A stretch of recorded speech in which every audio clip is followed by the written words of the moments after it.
What's up, Adam? This is Aviv, and you are on the Ask Cinem Show. I can't even get it right. Damn. Can't get this damn thing right. How am I going to start a show if I can't even say the name of the damn show? Okay. It's number one, dude. Episode 1. Give it time. Episode 1. I'm saying the CineSummit show. It's the Ask CineSummit show. Come on.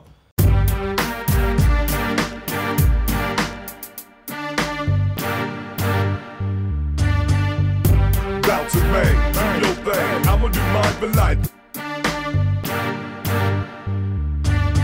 Bounce and bang, do your thing. What's up, everybody? This is Aviv, and welcome to episode number 1 of the Ask CineSummit show. I am super excited to do this. We have on with us Adam Patch, the one and only. And what we're going to do today is we're going to be taking calls. We're going to try to answer, try to help as many filmmakers as we can. Adam, thank you so much for being on. Let's rock this out, my friend. Yeah, man, this should be fun. Let's see what happens. I have no idea what's going to happen, but you know, I came up with this because I saw another guy that I follow, Gary Vaynerchuk. I mean, he is the man. He knows what he's doing, and he does this, and I see how much it's helping everybody. You know, people love the CineSummits, and I'm like, you know, we got to do this. We got to do this kind of like, you know, let's take the time out and actually meet the people, talk to them, and ask them questions. I think it's going to be great. I hope we're ready for some curveballs because I have no idea what they're going to ask. But, you know, I knew I had to have you on because you are the man. Thanks, dude. Yeah, this should be fun. I'm excited to talk to some people and see what they say. You know, Adam, one of the big things that's helped me in the past was basically talking to you when I do a project and I show it to you, and you just kind of, you know, slap it around a whole bunch and tell me where it's lacking, where it's not. So that was kind of like when the light bulb went on. Like, it's a different thing talking to somebody and getting that immediate feedback, and then I'll ask you a question, and if I don't understand, and that whole back and forth, it can't be replaced. You know what I mean? Yeah, totally. So I want to be, you know, we're gonna take some calls in a second, but I want to first ask you, you know, we're gonna do a lot of shows like this. We're gonna help a lot of people, and I'm gonna have you on a whole lot. So I hope you're ready for it. But I want to ask you real quick. Did you have like a mentor getting into it and growing up? You know what I mean? When you were getting into the game, did you ever do that? And was there somebody instrumental like that you were using as a, you know, bouncing off of? Yeah, I mean, I had a few people. I didn't have one person who was like my mentor, and like, you know, I definitely know people in the industry who like they came up under this DP and like, you know, they worked with them for 10 years or whatever. I didn't really have anybody like that, but I mean, honestly, I went to film school. I went to the Academy of Art in San Francisco, and it was a lot of the connections that I made through there, like a lot of my professors. Like I took for instance, I took a music video class from a DP named Jessica Young, who was awesome. And she was like living in LA, and she's like, you can come down and PA on a music video that I'm shooting anytime you want. And so like I would go down to LA and PA on, like, that was the first sets that I got on.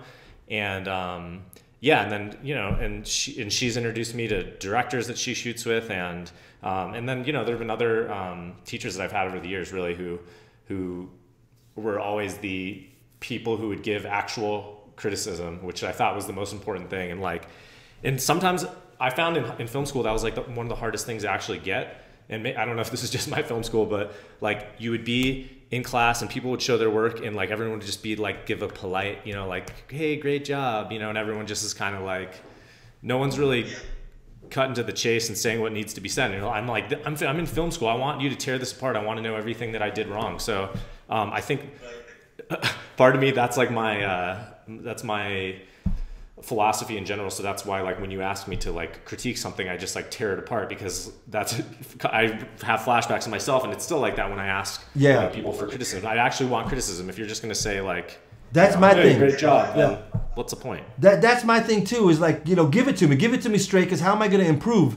You know, I think that's the biggest deal, but really nobody's doing themselves any favors if they get, you know, a bunch of yes men. Yeah, that was great. I cannot stand that when I share that with my friends, or even when I'm in a group, right? And every once in a while people share, everybody says how great it is, and I'm like, come on, there's 1,000 things wrong with this thing. You're not helping the guy out by not telling him. So for sure, man, that's the deal. All right, let's take the first call. Let's see what happens. This is gonna be fun. Let's do it. All right, let's do it. Yeah, let's go. I'm gonna give this guy a call. This is James. James, I'm not sure. I think he's coming out of Italy or something.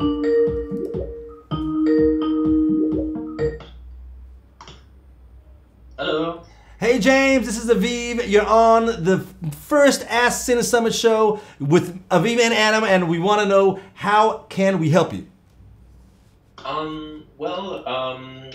How you would like best communicate like the kind of look. So like if I'm like doing a film or something, that I like really communicate this correctly so nobody like misunderstands, like that it doesn't go in the wrong direction for it. Gotcha. So on how to communicate on set with your crew, is that right?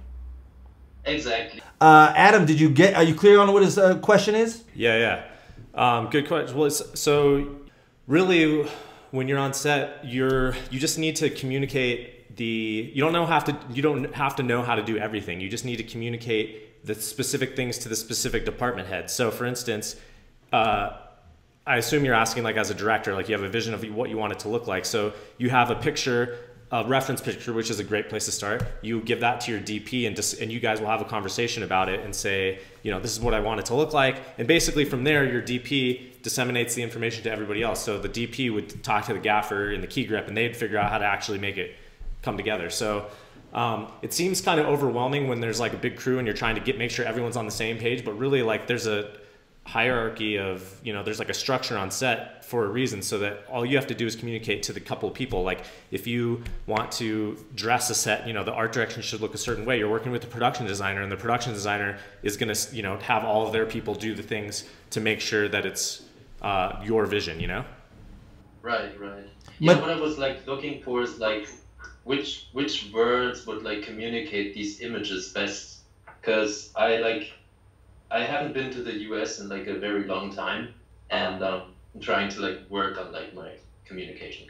Sure. Well, yeah, that's that's just something that comes with practice for sure. Is just like, the more you work on trying to communicate your vision, get the ideas that are in your head out to other people, like that's just a skill that you build as you do it more often.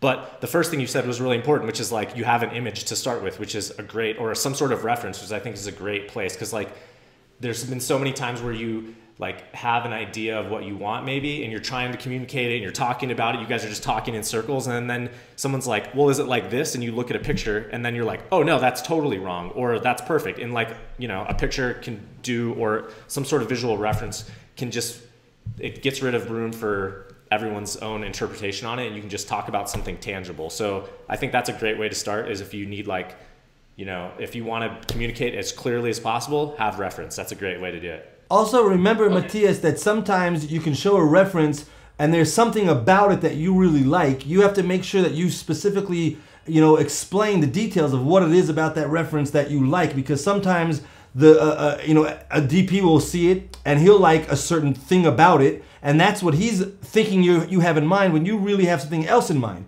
So you got to show the reference, and you got to spend the time of explaining what it is about the reference that you like, because you might like one little element about that reference and the rest you could care less about. So that's very important, to make sure you go in depth about what it is about the reference that you like, so that there's no miscommunication there. That's a good point of view. And you could separate it too. So like I would go into, you might have one reference that's like, I just like this for lighting only. The edit's like crazy, or the music is terrible, or whatever, but you're like, this is just a visual reference of the light. Then you have a different one, you're like, this is the one that you bring into your color correction session for your colorist, to be like, this is how I like the color. This is how the art, the art direction, I like this reference. You could have like 5 videos that you're pulling references from to come together to make your vision, Right. Yeah, what I also experienced, I used to have like these collages where I like had them based on one topic, but like pictures from different films, and they like all shared some similarity. But to me it was like obvious, but it confused other people. So that was like kind of a thing that I also came across, like,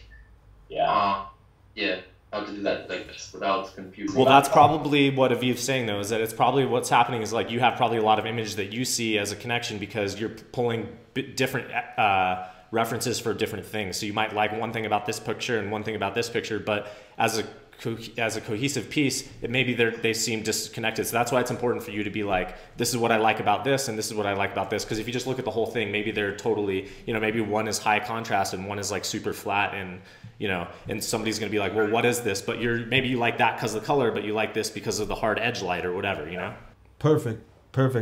All right, Matthias, thank you so much for being on the show. We're going to move on to the next call. All right, my friend? Thanks, Matthias. Sure, thank you very much for the information. Absolutely. Take care, buddy. You too. Bye-bye. Adam, I know you're, I know you're like that. This is a big thing that you're really strong on, is that research part and finding a lot of stuff. You really spend a lot of time on that, right? You really make sure that you got that aspect down before you get into a project.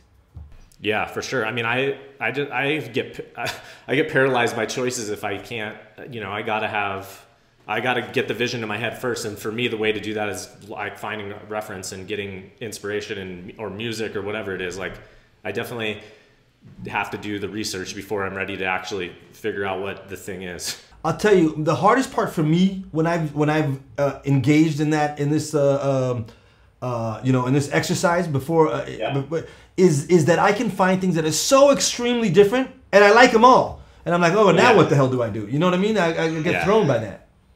Well, yeah, but I mean, usually what you want to do is go out. You can't just go out and like, oh, I'm looking for something cool. Like you got to have some sort of spark of a thing that you're going out to find. So you might be like, you have an idea of what the lighting you want it to look like in general. So it's not like you're going out like, oh, what should the lighting look like? And you're starting from scratch. You need to have some sort of vision to begin with, and then you go to find reference to refine it. So I think that's important when you're searching for reference. It's not like all right, clean slate, like what do we do? Open the internet and figure it out. It's like you gotta sit with your thoughts and figure it out in your head first, and then like narrow it down by getting into reference. Sweet.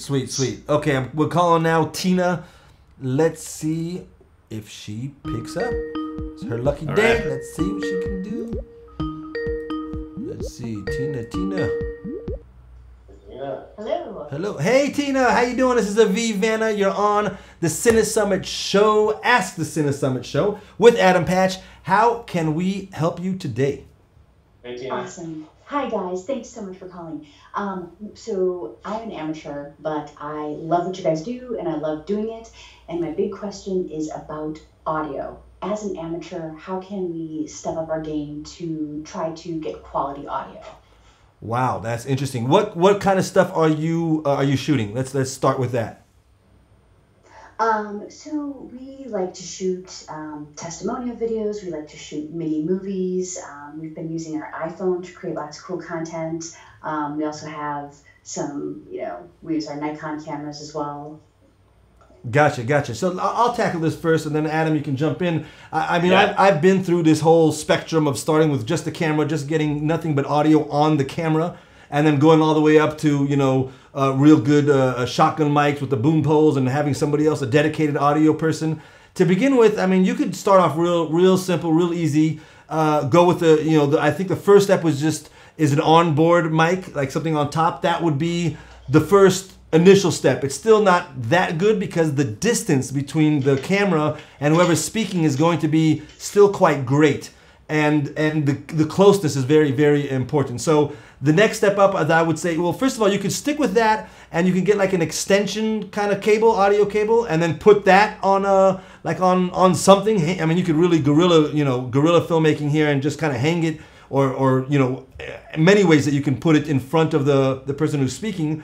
And that way you only have to spend like, $100, $150, something like that. And you'll still get a pretty decent kind of onboard mic, but just get it closer. Don't leave it sitting on top of the camera. It's going to be too far from the speaker. Again, unless you're really close to them. So that would be the first step, I would say. Then you can move up your game and go with like a lav mic. And then there's shotgun mics. And then just go straight into your camera if you can go straight into your camera. If you can't go straight into your camera, then you have, I think, two options. You can record separately and then sync. And recording separately can also be quite cheap these days. They have like, little $100 devices that you can go straight into it and get really good quality right there.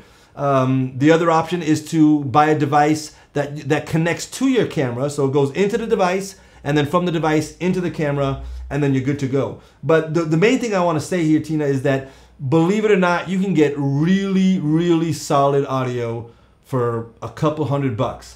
It doesn't have to be. You don't have to go for in the thousands of dollars. I would say the difference between the thousands of dollars of solutions and these cheaper ones, $100 or $200 a solution, is minimal. Meaning the average person won't even know. I mean, obviously, it'll get you 90% of the way there, the beginner stuff. and then all that extra money that you can potentially spend will get you that last 10%.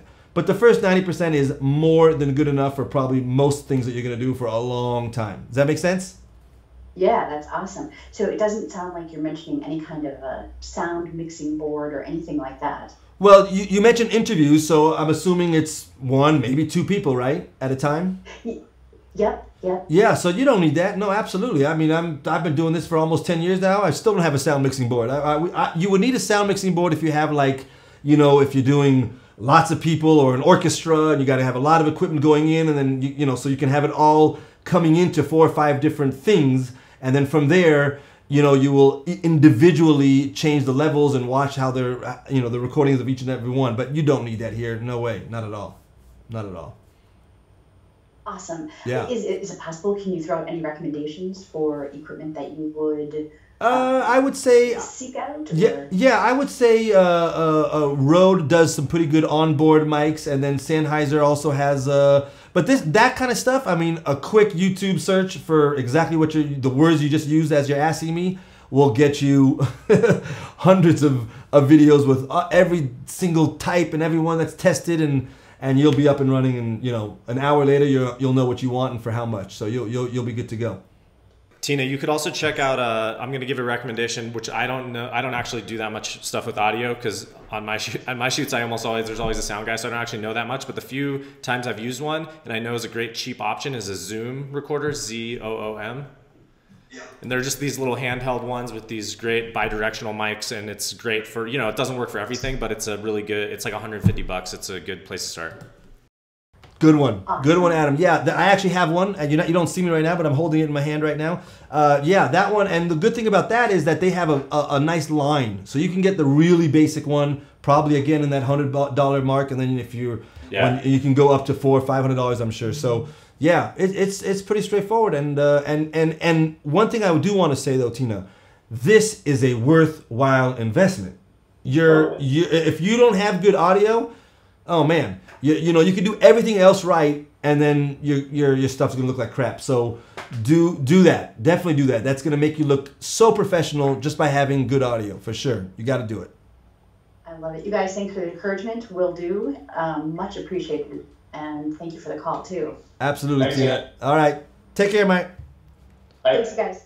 Okay. That was pretty good. Yeah, audio, man. Yeah. How many times do people fudge that, huh, Adam? Yeah, man. Audio is one of the things that a lot of people slack on, and it's like one of the biggest ways to just feel amateur. You know, it's crazy just how much audio even makes you visually think that it's not as good or not as high quality. So that was a good call, Tina. It's cool that she's thinking about that. But the coolest part that I like about it is that how cheap you can get into very decent level audio, right? I mean, I think that was the biggest point I hope she caught was that you can get yourself 90% of the way there for nothing. It's that last 10%. If you really want to get there, fine, go for it. But you won't need it for probably 99% of the projects you do. So yeah, right. I mean, that's sound is also another thing, but we're not talking about sound right now, so that's a different. She was talking about audio. When I say sound, I mean the actual music and the foley and all this stuff. Sure. Okay, let's see. Yeah, good call. Let's try another button. Let's try somebody else. Here we go. Okay, here we go. Julian, I think is gonna bring the heat. Julian, Ray. I don't know if it's a girl or a guy. It could be both ways, right? Julian Rachel. Julian. He's being called. Skype is a little slower than... Hello? What's up, Julian? This is Aviv Vanna. How you doing? You're on with myself and Adam. You're on the Ask CineSummit show, my friend. Hi. No one hear you. Okay, awesome. Hey, Julian, where are you calling from? Sorry? Where are you from? Where are you calling from? I live in South America. South America. Nice. Dude, Adam, we're going round trip. We're world round trip here. Julian, what can we do for you? How can we answer your question and take your filmmaking to that next level? What can we do for you, my friend? Oh, we go straight to the point. Okay. Yeah. Yep. Straight to the point. Well, my question is, when I'm a cinematographer, I have 3 years of experience here in South America, and I want to learn more because and it's very difficult to study here because the universities are not well prepared. So I'm searching for, I want to ask, which is the best source to learn cinematography online, or by a book, or a, I don't know, an online course or something. I mean, I know CineSummit is great, Yeah. and I know Shane's Inner Cycle and Cinematography Database. I know all of them. I have been reading and listening to them for years now. But is there something else that, I don't know, something secret? Julian, first of all, this is the best question I've had so far. I mean, this is killer. I love this question. Adam, I want you to take the first stab, and then I'll give my 2 cents. What do you think, Adam? What should he do? He's a cinematographer, 3 years. What can he do? What resources, what advice can you give him to, to get to that upper echelon? That's a good question. Aviv, you're probably more qualified to answer that. I think there's a lot of places like CineSummit online, I think, that do there's masterclass, and there's nobody does what we do, Adam. Forget about it. But go ahead. True. But there's other places, there's other resources online. There's just YouTube channels where people just what's Matt Workman's? Yeah, for sure. For sure. Yeah. Matt Workman, Film Right has a bunch of stuff. Yeah, there's a ton of stuff on all of their videos. Yeah, so there's a lot of that. I mean, Julian, to answer your question though, I think that there's a lot of stuff that you can learn from that. Your best bet, I think, is to get out of there and get on sets outside of your comfort zone and outside of what is, in your smaller market there. And, maybe that's not possible right now, but that could be a goal, is just even to just go camera intern for a DP for free for a month just to get the experience. So that's going to be invaluable. Yeah. Okay, that's what I was waiting for, Adam. I was waiting for you to hit him with the real deal. Okay, so that really is the bottom line, is right. I mean, you can learn a lot, but you have to put it into practice. So what are some of the tactics that you can do to actually do that? One of the things that I think would be a real practical advice for you is there's probably a rental house, right? A place that rents out equipment in your area. Yeah. So if I was you, I would even work there for free, just to make all the contacts for every job that comes through there, meet people, meet the directors, meet other DPs, and help them out. Make those relationships. Even if you work for free, the amount of stuff that you'll learn is going to be priceless, and that's going to be worth a million hours of anything that you can consume online.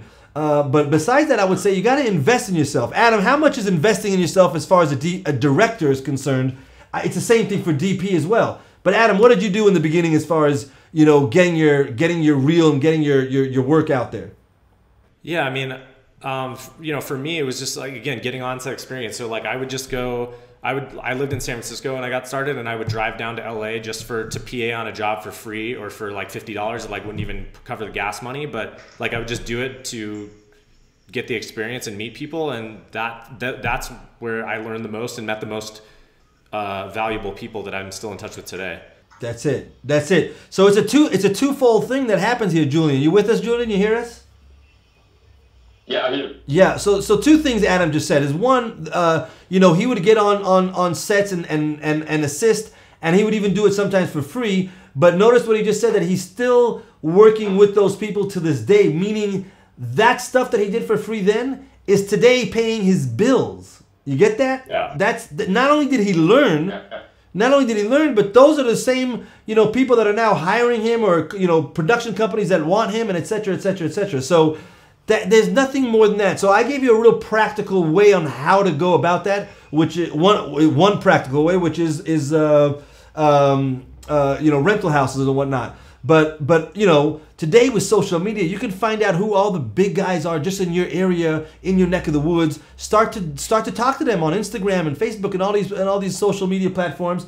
Become friendly with them, and then whenever they have something coming up, jump in, help them out, and that's how you work. I would say also you got to invest in yourself, meaning you got to take your own money if you can afford that. You take a little bit, a few bucks, rent some equipment, come up with the scene that you want to shoot, and go and try to do it. Fail miserably, but then show it to somebody and say, hey, I tried this. This is the look I was going for. Where was I going wrong? They'll give you some advice. and then you rinse and repeat until next thing you know, you know how to execute it. You see what I'm saying?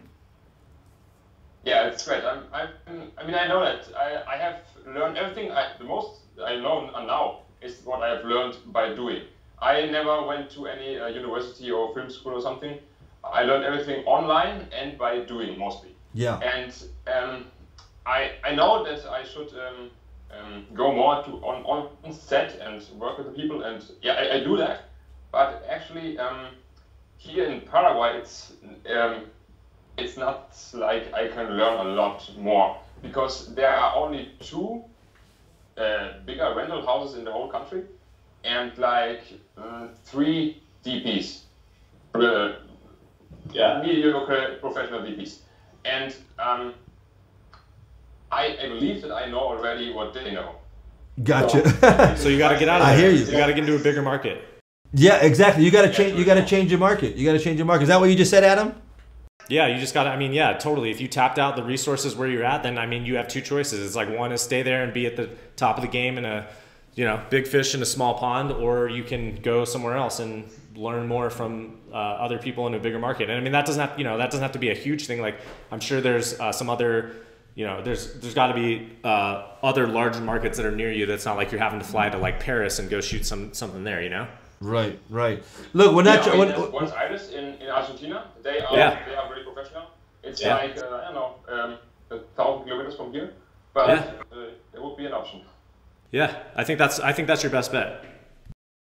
Yeah, I mean, look, that obviously is going to require some thinking on your part. We don't know your personal situation and all this kind of stuff. Sure.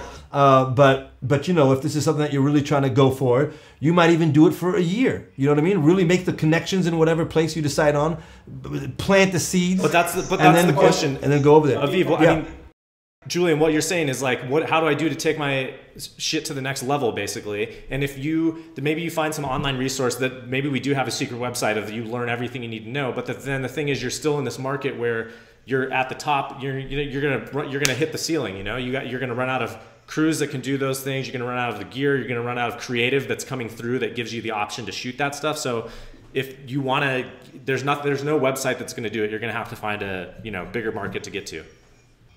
That's it. Yeah, that's so true. Yeah, that's it. All right, Julian, thank you for that question. I think it's a great question and something that a lot of people need to hear. So thank you so much, my friend, for being on the show. Julian. Thanks for answering and thanks for calling. That's amazing. Yeah, you're welcome, my friend. Take care, buddy. See you, man. Yeah, too. Thanks. Bye. So Adam, yeah, that's an interesting one, right? I mean, that's like, take some guts. No, you gotta make a move. You gotta make a move. You can't just stay where you are.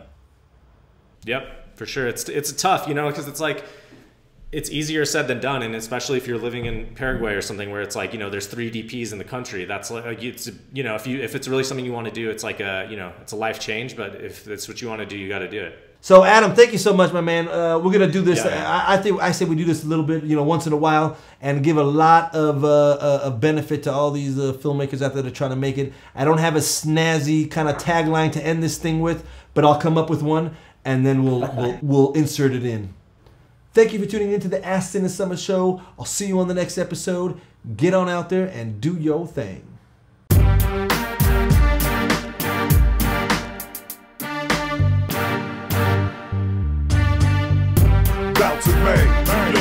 I'ma do mine for life. Bounce and bang, do your thing.